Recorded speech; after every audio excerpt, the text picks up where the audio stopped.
जेहि मटिया के घर में बैठे तामे सृष्टि समानी हो पाड़े बूझि पियहु तुम पानी। पाड़े बूझि पियहु तुम पानी। 56 कोटि यादव जहाँ भीजे मुनिजन सहस 88।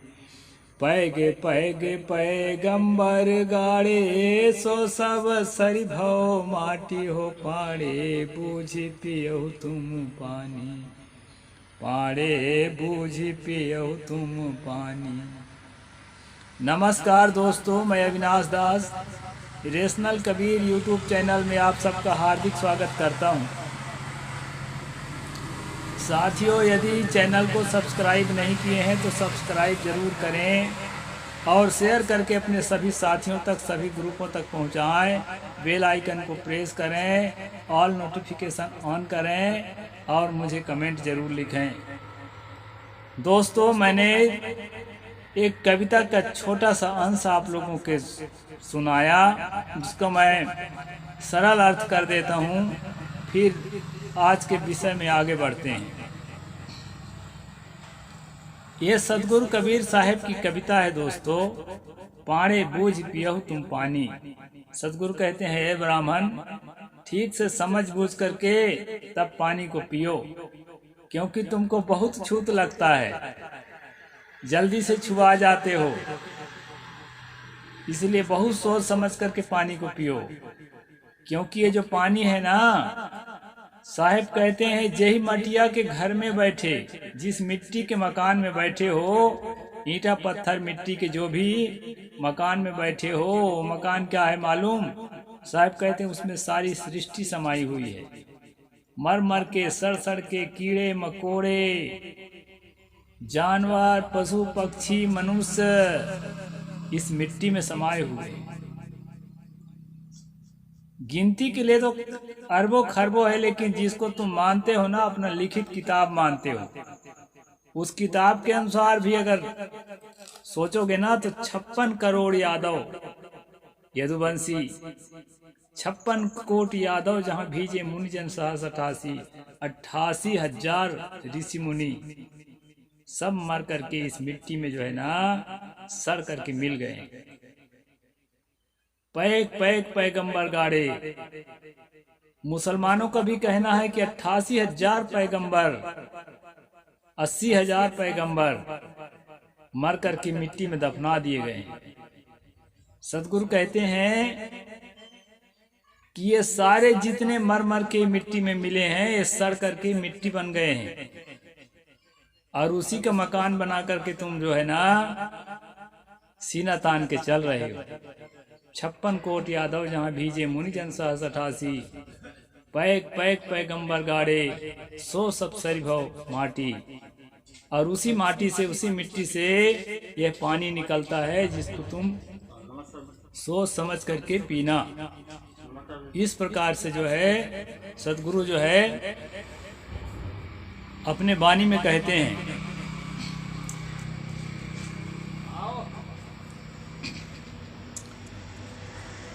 कुर्सी पर बैठो, मैं अभी वीडियो बना रहा हूँ, अंदर बैठ जाओ। दोस्तों, हम लोग अभी जो है आपके साथ मिलकर के ये पुस्तक का अध्ययन कर रहे हैं, कबीर और रामानंद। स्वामी रामानंद जी का जो जीवन था वो पाड़े का जीवन था, जो मैं भी गाया, और कबीर का जीवन कबीर का जीवन था। इसलिए जो है कैसे इनकी जोड़ी बनी होगी, इसी पर विचार करने के लिए दोस्तों, जिस परंपरा से स्वामी रामानंद आते हैं, उस परंपरा से ये जो किताब में बात लिखी है, उन बातों को हमें समझना है। दुनिया में भारत जैसा कोई देश नहीं है जहां आदमी आदमी से छूत मानता है। ये जो है, ये चैप्टर ही है भारत में छुआछूत का आतंक, जहां आदमी की परछाई आदमी पर पड़ जाने पर वह अपवित्र हो जाता है और उसे सचैल, सचैल का मतलब होता है कपड़ा सहित, स्नान करना पड़ता हो। आचार्य क्षितिज मोहन सेन अपनी प्रसिद्ध पुस्तक भारतवर्ष में जाति भेद में लिखते हैं, दक्षिण भारत में स्पर्श विचार और भी प्रबल है। यानी उत्तर भारत को तो हम लोग जानते ही हैं कि किस तरह से घोड़ी पर बारात निकलने पर दलित की हत्या कर दी जाती है, बड़े बड़े मूंछ रखने पर हत्या कर दी जाती है, घड़े से पानी छू जाने पर हत्या कर दी जाती है, बहू बेटियों के साथ बलात्कार करके और मिट्टी तेल जाल डाल करके उसको जला दिया जाता है, और सरकार के लोग भी उसके साथ खड़े होते हैं। ये सब चीज तो हम उत्तर भारत में देखते ही हैं दोस्तों। दक्षिण भारत की दशा और खराब है। उसको यहाँ पर कहते हैं पुलियन जाति के स्पर्श से ब्राह्मण को सचैल स्नान करना पड़ता है। पुलियन कोई जाति होती है, जैसे हमारे यहाँ भंगी, चमार, तेली, कलार होते हैं, वैसे दक्षिण भारत में एक पुलियन जाति होती है। तो पुलियन जाति के छूने से ब्राह्मण जो है कपड़ा सहित स्नान करता है। पुलियन जाति के किसी आदमी को यदि कोई परिया छू दे तो वो पुलियन 5 बार स्नान करके अपनी उंगली के रक्त निकाल देने के बाद जाकर शुद्ध होता है। यानी पुलियन को छूने से बाभन नहाता है और परिया को छूने से पुलियन नहाता है। ये दक्षिण भारत की स्थिति है दोस्तों, इसको आप समझ लीजिए। फिर क्या कहते हैं, दक्षिण भारत में अल्लादन जाति यदि 40 हाथ के भीतर आ जाए, यानी जमीन को भी नाप के रखते हैं ब्राह्मण कितना दूर में 40 हाथ है, तो शूद्र भी दूषित हो जाता है। ब्राह्मण की बात तो छोड़िए, जो SC OBC है ना, वो भी जो है बिना स्नान करे फिर नहीं रह पाते अगर अल्लादन जाति का आदमी 40 हाथ के अंदर आ जाए। ब्राह्मण आदि की तो बात ही क्या, नायाद जाति का आदमी 200 हाथ की दूरी पर आ जाए तो सभी अपवित्र हो जाते हैं। अब बताइए, जो खुद नायाद जाति का होगा उसका जीवन कैसे गुजरता होगा मानव समाज के अंदर। जिस प्रकार ब्राह्मण के लिए परिया अस्पृश्य है, ठीक उसी प्रकार परिया के लिए ब्राह्मण भी अस्पृश्य है। अच्छा, एक जाति यहाँ जो है परिया जाति बताया है, ये जो है ब्राह्मण को भी छूत मानता है, यानी एक दूसरे को दोनों छूत मानते हैं। ये चीज दोस्तों, ये आलम मैंने देखा है जंगली क्षेत्रों में। कुछ जातियां ऐसी हैं जो एक दूसरे के छुआ कोई नहीं खाती। यहाँ मध्य प्रदेश में भी है, छत्तीसगढ़ में भी है। इस चीज को मैंने अपने आंखों से देखा है। और एक चीज मैंने अपने घर में देखा है दोस्तों, मेरी जो माँ थी वो छुआछूत मानती थी। हम कभी 80 बस्ती से निकल के आते थे तो हमको नहाना पड़ता था, लेकिन उसका छुआछूत इतना कठिन था कि ब्राह्मण जब आते थे, हम लोग ब्राह्मण नहीं थे, पिछड़ी जाति के थे, ब्राह्मण जब आते थे उनके लिए अलग बर्तन रखा रहता था, उसी में बनाते खाते थे और वही मांजते धोते थे। और आस पड़ोस में जब ब्राह्मण आते थे तो वहाँ छोड़ देते थे थोड़ा सा भोजन प्रसाद के लिए, खाने के बाद उसको पड़ोसी लोग खाते थे। लेकिन हमारे घर में ये चीज नहीं थी। वो क्या करते थे कि वो खा पी के मांज के जाते थे, यानी कि उसका बर्तन भी नहीं छूते थे और दूर रखते थे। यानी ब्राह्मण को भी मैंने माँ से पूछा भी, ऐसा क्यों करते हैं सब लोग, तो उनको बड़ा पवित्र मानते हैं। तो कहे आजकल के ब्राह्मण पवित्र नहीं है, पहले रहे होंगे, आजकल सब मांस मदिरा खाते हैं। ऐसे करके दोस्तों ये चीज भी देखा गया है कि ब्राह्मण से भी छूत माना जाता है। हालांकि वो उतनी पढ़ी लिखी नहीं थी, पढ़ी लिखी होती तो ये जानती कि प्राचीन काल से ही ब्राह्मण मांस खाते आया है, ये कोई नई बात नहीं है। वह जो है इस पर जो है इस तरह से व्यवहार करती थी, ये मुझे याद है। आज जिंदा होती तो शायद जो है इन शास्त्रों को पढ़ करके वो भी बात को अलग ढंग से समझ सकती थी, अपडेट हो सकती थी, क्योंकि बहुत उदार रही हमारी माँ। तो यहाँ पर मैंने दोस्तों उदाहरण दिया आपको। आगे क्या कहते हैं, इसके बाद ब्राह्मण के वहाँ के हट जाने पर परिया लोग गोबर से अपने गांव और मोहल्ले की शुद्धि करते हैं। ब्राह्मण अगर गांव में घुस गया तो उसको जो है मारते भी हैं कि हमारे गांव में तुम घुस कैसे गया शुद्ध करने के लिए। इसके बाद जो है वो कहते हैं कि मोहल्ले को गोबर से शुद्ध करते हैं। ये दक्षिण भारत की बात है दोस्तों। कम्मालन, बढ़ई, लोहार आदि 16 हाथ, हमारे छत्तीसगढ़ में लोहार को छुआ लेते हैं वैसे, लेकिन मानते तो छोटे हैं लोग, OBC के लोग, लेकिन छुआ लेते हैं। 16 हाथ ताड़ी बनाने वाला, 24 हाथ पालय और चेरुआ, जो किसान जाति हैं 32 हाथ और परिया 40 हाथ के भीतर आ जाए तो ब्राह्मण आदि ऊंची जाति के लोग अपवित्र होते हैं। ब्राह्मण बगैर ऊंची जातियों के जलाशय के पास से भी यदि कोई नीच जाति चला जाए, यानी उनके तालाब के पास से कोई नीची जाति चला जाए तो वो तालाब ही अशुद्ध हो जाता है। ऐसा भयंकर है दोस्तों। रामानुजी वैष्णवों का अन्न और पाक क्रिया किसी के देखने से भी अशुद्ध हो जाती है। यहाँ रामानुजी वैष्णवों के बारे में मैं बता दूं, मैं स्वयं श्री संप्रदाय फॉलो करता था सन 1997 तक। कबीर पंथ में बाद में आया हूँ, कबीर विचार में। कबीर पंथी घर का ही हूँ, लेकिन कबीर विचार में बाद में आया हूँ।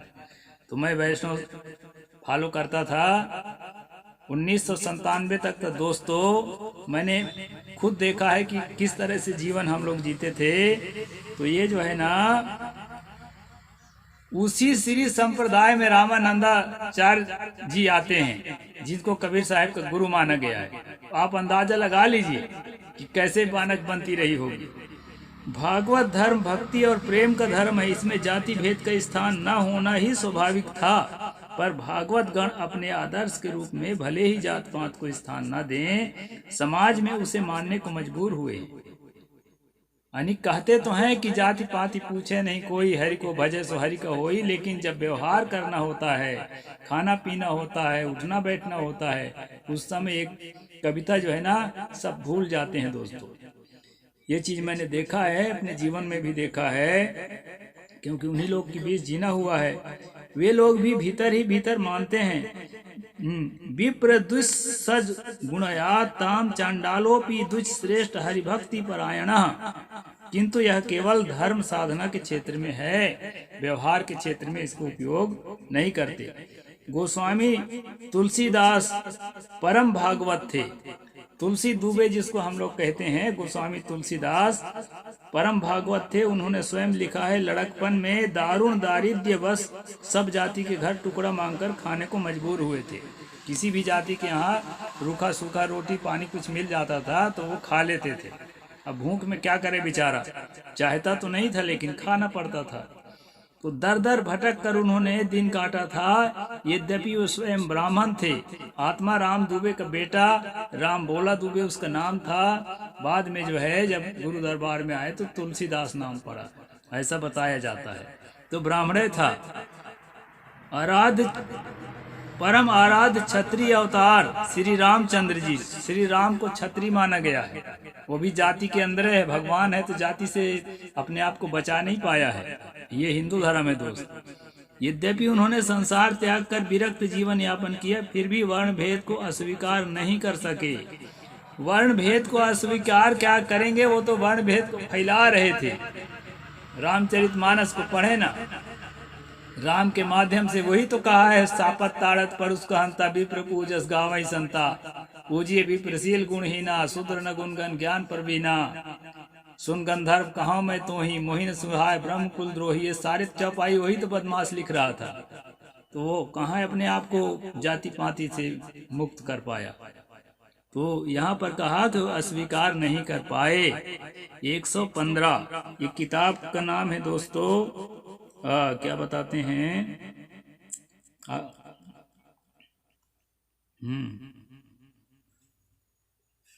अभी तो बताया था मैं, ठीक है याद रखेंगे। पृष्ठ नंबर 31 में है, कबीर और रामानंद किताब से फिर देख लिया जाएगा।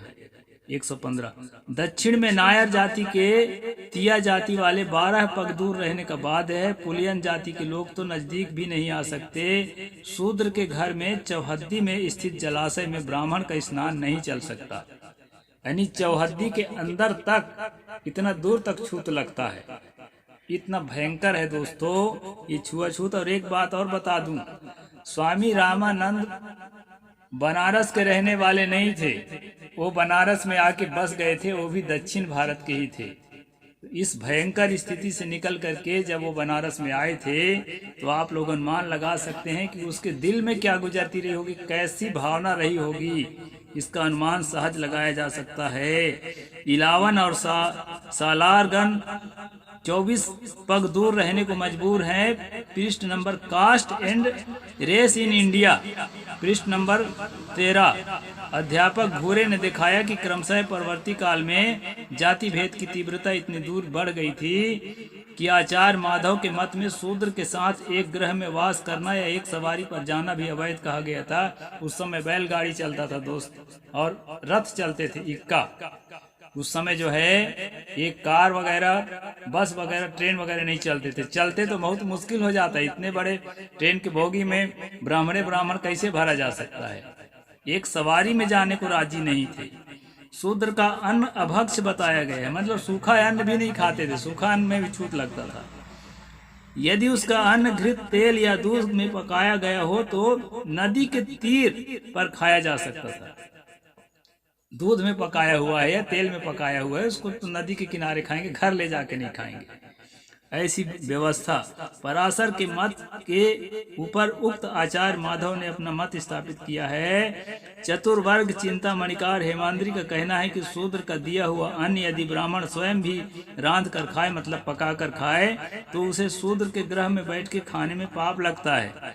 यानी किसी किसी का अन्न चल जाता है तो उसको भी अपने घर में ले जाके खाए, वहां मत खाए उसके घर में। शूद्रान को निषिद्ध करार करते कमलाकार ने अनेक शास्त्रीय वाक्यों में व्याख्या करनी पड़ी है। यह है चूरी P93। तो इस प्रकार से दोस्तों दक्षिण देश में धीरे धीरे व्यवस्था ऐसी हुई कि राह चलते समय ब्राह्मण के आगे आगे एक आदमी चलकर हीन जाति के लोगों को हटाया करता था। एक आदमी आगे आगे चलता था। ब्राह्मण को देखकर लोग सवारी पर से उतरने को मजबूर होते थे। अंतर जन्म जाति का कोई कन्या यदि विवाह पर मर जाए तो ब्राह्मण बुलाकर पहले उसके गले में विवाह सूत्र बांधते, तब वह दाह हो सकता था। शूद्र का ब्राह्मण के घर एक पंक्ति में नहीं बन सकते। काठ में कूर्म पृष्ठासन पीछे पर ब्राह्मण के सिवा किसी और के बैठने के पुराने जमाने में उसको प्राण दंड हुआ करता था। यानी ब्राह्मण के गाड़ी पर कोई बैठ जाए कि गाड़ी में कोई, तो उसको जान से मार दिया जाता था। इतना भयंकर। क्षत्रिय कन्याओं के साथ ब्राह्मण ही सहवास कर सकते थे, यानी क्षत्रियों के बहू बेटी के साथ ब्राह्मण गलत व्यवहार कर सकता था, शारीरिक संबंध कर सकता था, और दूसरा नहीं कर सकता था। शायद उसका ब्राह्मण के लिए दूषित नहीं है। ये तो मैं मनुस्मृति में आपको बता ही चुका हूँ। दोस्तों कल मैं आज का स्ट्रीम यहीं पूरा करता हूँ। कल मैं बताऊंगा आपको भयंकर चीज दक्षिण भारत का, इसी किताब के माध्यम से, और उसको थोड़ा विस्तार करके बताऊंगा कि जो ओबीसी एससी महिलाएं जो थी उनको कैसे स्तन खोल कर चलने के लिए विवश किया गया था, उसके भी विवरण मैं कल के एपिसोड में बताऊंगा आपको। भयंकर स्थिति। कल का एपिसोड जरूर देखना दोस्तों, और पिछला जो नहीं देखे हैं पिछला भी देखें। और जो है इस मूवमेंट को आगे बढ़ाना है दोस्तों, सब्सक्राइब करें, अपने साथियों तक पहुंचाएं। साहिब बंदगी, जय जोहार, जय भीम, जय भारत।